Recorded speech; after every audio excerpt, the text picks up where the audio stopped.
최근에 제가 구입해서 본 책 중에서 가르시아 장군에게 보내는 메시지, 이런 제목의 책이 있습니다. 내용도 아주 간단합니다. 스페인에 대한 이 쿠바의 독립전쟁이 이제 있던 그 즈음에 그 전쟁이 미국과 스페인 전쟁으로 확대가 됐습니다.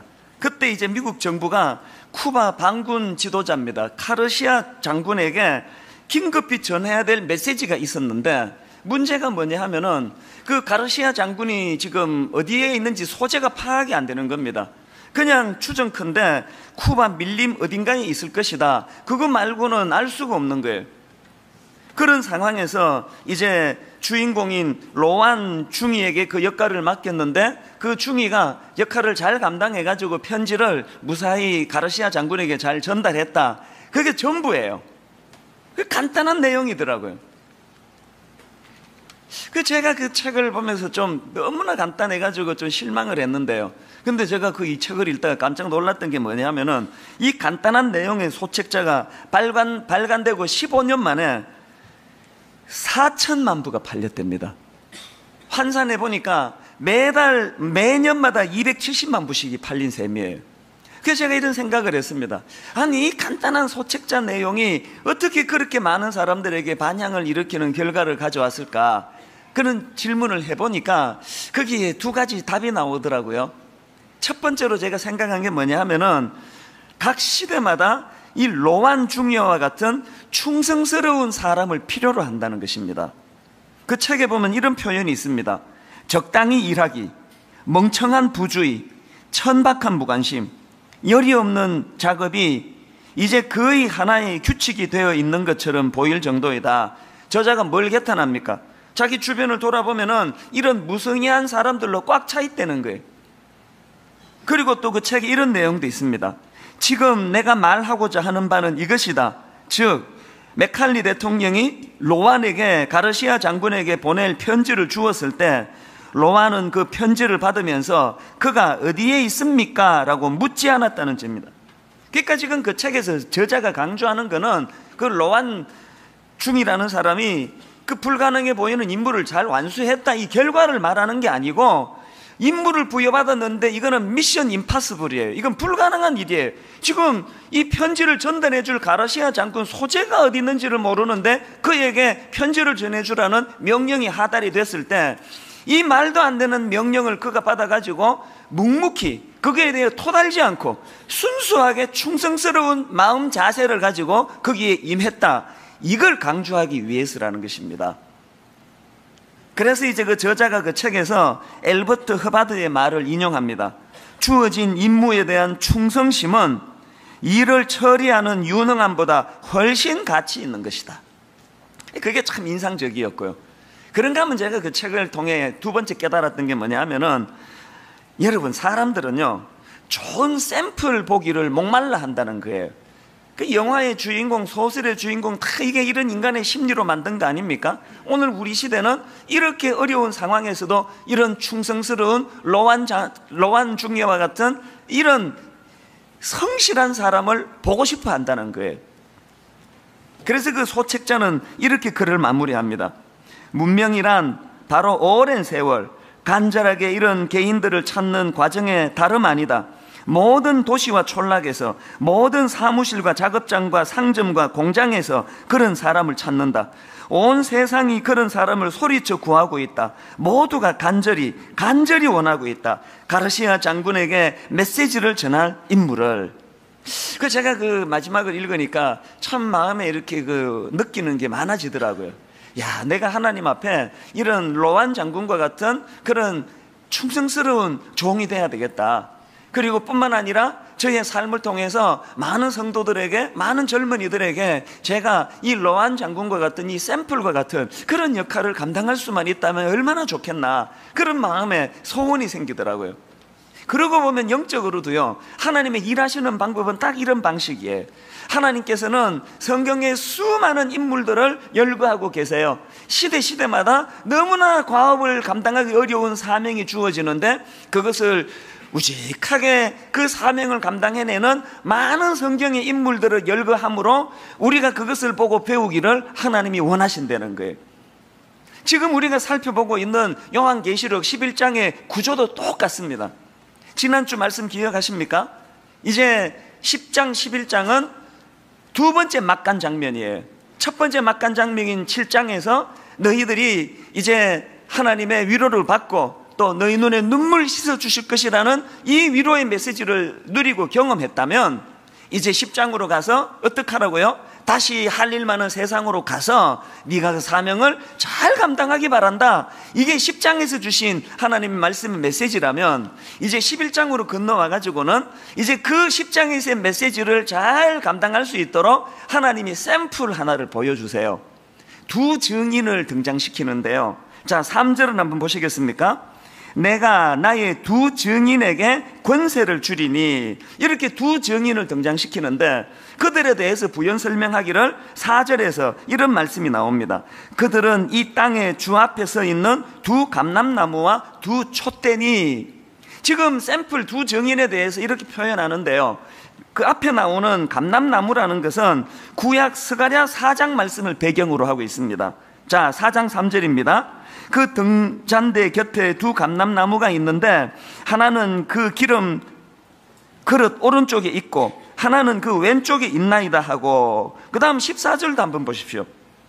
이르되 이는 기름 부음 받은 자 둘이니 온 세상의 주 앞에 서 있는 자니라 하더라. 자, 여기 나오는 이 기름 부음 받은 자 둘은요, 그 당시 바벨론의 침략으로 이제 성전이 무너집니다. 파괴됩니다. 그런데 그 회파된 성전을 재건해서 다시 이렇게 세웠던 두 주역이 있는데 바로 대제사장 요수아하고 유대 총독 스룹바벨인데, 여기 나오는 두 기름 부음 받은 자는 바로 이 두 사람을 지칭하는 거예요. 이 두 사람이 성령의 능력을 힘입어 가지고 성전 재건을 이제 완성하는데, 이런 맥락에서 본다면 오늘 본문에 나오는 두 샘플을 이끄는 이 두 감람나무라는 표현은 샘플인 두 증인이 성령의 능력으로 자기에게 맡겨진 증인 역할을 잘 감당하는 사람이었음을 상징적으로 설명하는 거예요. 두 증인 샘플을 통해 하나님 보여주시는 그 증인들처럼 묵묵히 십자가의 길을 살아내는 이 일을 시작할 때 거기에 부활의 역사가 나타나는 거예요. 자, 그러면 이런 질문을 제가 던질 수 있죠. 여러분, 왜 우리는 십자가의 길을 걷는 게 이렇게 잘 안 됩니까? 다 잘 됩니까? 안 되시는 분 한번 대답해 보세요. 왜 안 되세요? 왜 십자가의 길을 걷는 게 그렇게 힘드세요? 유구무원인가? 여러분 말씀 안 하셔도 제 답을 알아요. 왜 우리가 십자가의 길을 걷는 게 어려운지 아세요? 대답은 간단해요. 믿음이 없어서 그래요. 무슨 믿음입니까? 여기서 말하는 믿음이요. 내가 그렇게 주님 말씀에 순종해서 죽으면 주께서 나를 살려주신다는 이 믿음이 없는 거예요. 한 번밖에 없는 목숨인데 그 믿음 없이 내가 죽었다가 안 살려주시면 어떡해? 그러니까 죽을 수 없는 거예요. 결국 신앙의 본질이라는 것은요, 내가 주님 말씀에 순종해서 내가 희생하고 손해보고 그렇게 십자가의 길로 나아가면, 그렇게 내가 죽으면 하나님은 나를 영광의 자리로 인도해 주시고 나를 살려주신다는 이 믿음이 있느냐 없느냐, 그거 하나밖에 없습니다. 이 믿음이 있습니까? 여러분 정직하게 대답하는데 용기를 드리려고 저부터 고백할게요. 저도 그 믿음이 없는 것 같아요. 강단에서는 정답을 말해야 되는 자리니까 믿음 있는 것처럼 그렇게 떠들고 있지만 제 삶을 내려가서 가만히 제 삶을 보면 저도 그 믿음이 없어요. 그 믿음도 없는 목사가 설교하고 앉아 있으니까 그게 무슨 파워가 나오느냐는 거예요. 그래서 여러분도 그렇고 저도 그렇고 대혹각성해가지고 그래서 이빨만 까가지고 떠들고 다니는 그런 믿음 말고, 정말 하나님 내가 말씀에 순종할 뿐만 아니라 말씀의 능력을 내가 믿습니다. 내가 순종해서 내가 죽으면, 내가 희생하면, 내가 손해보면 하나님은 능력으로 우리를 부활시켜 주셔서 우리 가정도 살려주시고 우리 교회도 살려주시고 한국교회도 회복시켜 주실 줄 믿습니다. 그 믿음을 회복하는 거예요. 제가 대학교 다닐 때부터 참 가슴 아픈 이야기들을 많이 하시더라고, 어른들이요. 80년대 초부터 이런 이야기를 들었습니다. 우리나라는 얼마나 부정직한 나라인지, 정직하면 망하는 사회라는 거예요. 사업하는 분들은 거의 공식처럼 이야기하신다는 거예요. 이 나라는 정직하게 사업하면 망하는 나라라는 거예요.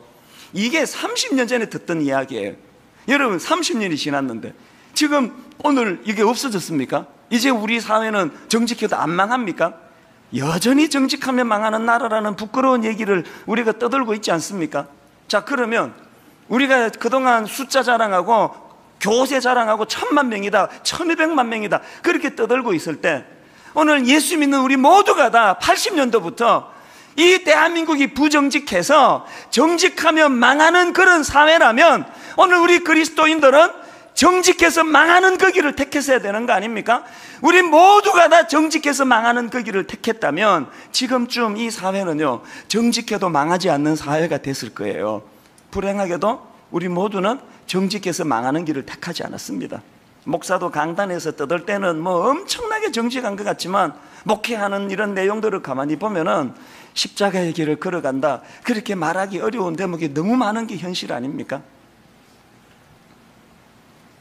그렇기 때문에 여러분, 우리 지금부터라도